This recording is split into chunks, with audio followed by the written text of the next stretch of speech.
Hi, everyone. Thanks for joining us today. We have a very special guest, a dear friend of mine, Professor Dimitri Anastakis. Hi, Dee. Hi, great to see you, Sunny. Great to Great meet to you, see Jeff. you. Thank you. Yeah, thanks for joining us today. Dimitri is a professor of the University of Toronto and has written several books that we all know on the auto industry. So why don't we get into a little bit about what's going on with the tariffs? Is it going to happen? Isn't it going to happen? What do you think? What's your opinion?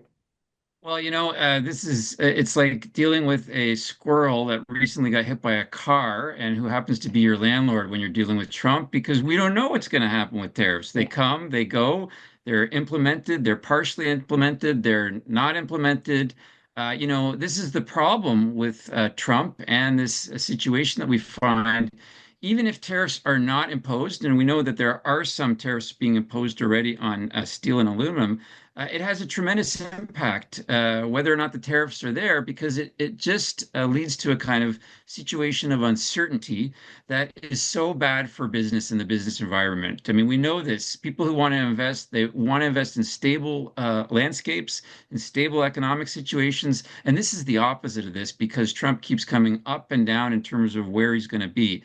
We know we have tariffs on aluminum and steel. That's going to have a follow-through effect in the economy. Whether or not there are tariffs on automotive at all, it still has a pretty direct impact.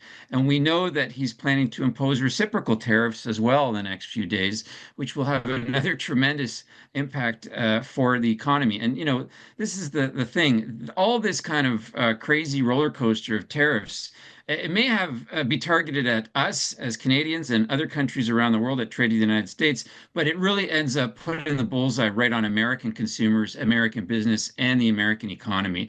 So tariffs are up and down, and we have to deal with the roller coaster, but Americans do as well, and that's the real shame of it. This is so unnecessary. Yeah. Can you talk a little bit about just how integrated this sector is and what led it to the place we're in? Sure. This is a process that's been going on since the 1960s. In 1965, Canada and the United States were avoiding a trade war around tariffs, not ironically, but consequentially, in 1963 and 64. And one of the things that happened was that where we used to have two auto industries on either side of the border, basically a branch plant operation that was owned mostly by Americans, but one that was divided by a tariff wall that built Canadian cars for Canadians, and the United States built American cars for Americans in an effort to kind of fix the industry and make it way more efficient, rationalize it.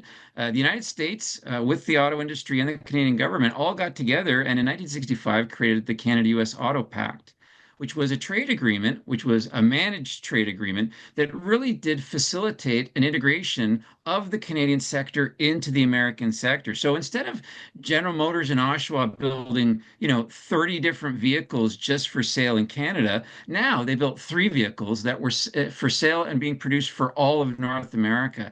And that kind of rationalization really made the industry far more efficient and productive on a North American basis. And after 1965, you saw a rapid integration of the industry because the producers, the big three primarily, really wanted to take advantage of the production facilities that they had in Canada. And ever since that time, since the 60s, this has been accelerated with the Free Trade Agreement in 1989 and NAFTA in 1994 and the USMCA, which Trump himself negotiated in 2020. And since that time, it's not two national industries, and it's not even three national industries. It's one continental industry that works in a kind of symphony of production, just-in-time delivery that makes North America a formidable automotive production center, which is one of the reasons. Toyota's here and BMW's here and Mercedes here, and they have facilities in North America because they can do it within the context of a continentally integrated industry. I mean, this has been great for consumers. It's been great for producers. Disrupting this, disintegrating the industry is really just basically putting a gun to your head. It makes no sense whatsoever, and it is completely unnecessary. And it's going to be costly for consumers, no matter what. Mhm. You wrote a very Mhm. interesting guest column for the Globe and Mail recently, and within that column, you mentioned that Nixon tried to blow up the auto pact. What kind of feedback did he get from his cabinet, and what was the end result to that? Well, the kind of feedback you got is the kind of feedback we're hearing now from lobby groups in the industry, from other politicians, from politicians in his own party, Congress people from states that make automotive in Michigan and other places, states that he won. And they're all saying, they all said, don't do this. Don't do this. In 1971, Nixon was, upset about a similar situation. He saw trade deficits for the United States. He saw inflation because of the Vietnam War. And he thought that the solution was to blow up the recently integrated North American auto industry. But even in 1971, 5 or 6 years after this had happened, a lot of the industry and governments and other people said, hey, if you do this, it's going to cause way more damage than you're going to gain in terms of a benefit. You fast forward 50 years later, and the integration is even greater. It's such an efficient industry in terms of parts going back and forth across the border 5, 6, or 7 times. So the parallels are pretty striking in terms of Nixon being, a president who has a very checkered reputation, who was forced to resign, and Trump, who has a very checkered reputation and was impeached twice, though he was never ever convicted. The parallels are similar, and the language is really similar. 1971, people are warning him, don't do this. Nixon backs off. He does decide not to go through with this in 1971, whereas Trump is effectively trying to push this forward, despite all of the panic, frankly, and uncertainty that he's causing. It's really just a shame. Yeah. So how do you think this whole thing ends? Do you think tariffs will, is it just a threat, or do you think is he dumb enough to actually put them in for a day or two?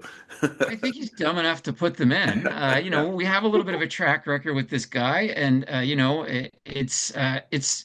try to normalize people's behavior. This is not normal behavior. We try to rationalize people's behavior. This is not rational behavior.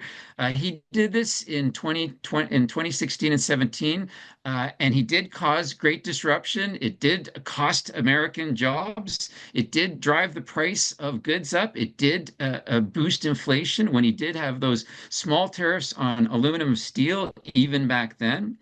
If you fast forward to today, we know that there are going to be tariffs on aluminum and steel, which is going to drive costs up. If he finally goes through with tariffs on automotive, right now we have a bit of a breather because he's, relieved tariffs, and he said they'll only put tariffs on stuff that's outside of USMCA.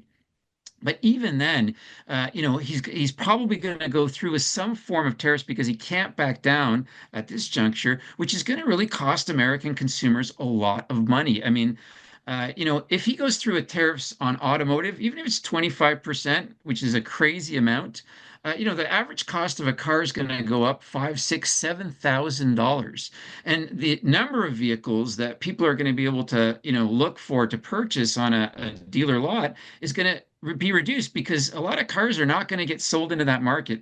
At 25%, no one is making money. I mean, the margins for parts makers and for the assemblers are 6, 7, 8%. A 25% tariff is going to kill you. Even on the steel and aluminum tariffs, if he does impose if those tariffs go through and they're cumulative in the sense that they're 25% tariffs and then additional 25% tariffs, 50% tariffs on aluminum is going to break so many industries, not just automotive, where there's so much production of aluminum parts that goes into vehicles. Think about a beer cans or a pop cans. I mean, Mhm. Coca-Cola is probably having a bit of a heart attack today because they know that so much of the percentage of their goods is aluminum that's made in Quebec. You cannot overnight reproduce that aluminum production. In fact, it would be decades before you could achieve anything close to producing the amount of aluminum that comes from Quebec into the United States, which is about 80%. So, whether or not this happens, we're already in a situation that the costs are going to be pretty bad going forward. They're going to be bad for Mhm. Canadians, but they're also going to have a pretty direct impact upon Americans as well. Right, right. Mhm. Well, that's very good information. Your most recent Yes. book was called Dream Car. How long did it take you to write that? And is there a Canadian publisher where we can buy that from? Yes, yeah. Well, you can buy it on Amazon. I actually did an Audible version of that book, which was a lot of fun. Oftentimes, historians don't get to do their books and read the book, so it's available on Amazon. It's from the University of Toronto Press, and I hate to admit this. It's probably says more about me than book writing, but I started that book in 2007, and I just Oh, published it wow. last year. So I was doing other things, and Yeah. life gets in the way, and other projects get in the way, and you have. That book has been around as long as my eldest son has been around in terms of its writing. So it's a long time, about 17 years. But that was a book that really does address the question that we're facing today, because it was about a car company that was built in New Brunswick, a new car company, a car called the Bricklin that looks a lot like the DeLorean, which happened about 10 years later. And the guy who built it, Malcolm Bricklin, who's famous for bringing Subaru to North America and bringing Yugo to North America, he had this idea of building a car in New Brunswick because he wanted to take advantage of the borderless North American auto industry and to be able to source parts from wherever in North America in 1974. And it was the first car company that was really launched with the idea of taking advantage of the fact that we were in a tariff-free, continentalized North American auto industry. You fast forward 50 years later, and that very thing may be at risk. So the book does address that. It talks about that. It talks about Elon Musk. Okay. Because in fact, the Bricklin was the only new car company that got into production and made it into production. They only built about 3,000 cars from the 1940s right up until Tesla. So this is the only guy who ever manages to make it into production. And Elon asks Malcolm Bricklin to come to California in the early 2010s to ask him how he did it, and what were the problems that he faced, because there's very few people on the face of the earth who have built their own car companies from scratch, and he managed to do it. So that's what the book is about, and I think it's kind of a fun book that deals with all kinds of different aspects of automobility, not just the auto industry. Oh, great. Okay, we'll put a link to that in our blog Thanks, Yeah. thanks for letting me plug my book. I appreciate that. That's very nice of you. anytime. Dimitri, thank you so much for joining us today. My pleasure. I hope that this was helpful. Thanks for having me on. Absolutely. Thanks so We'll much. talk to you soon.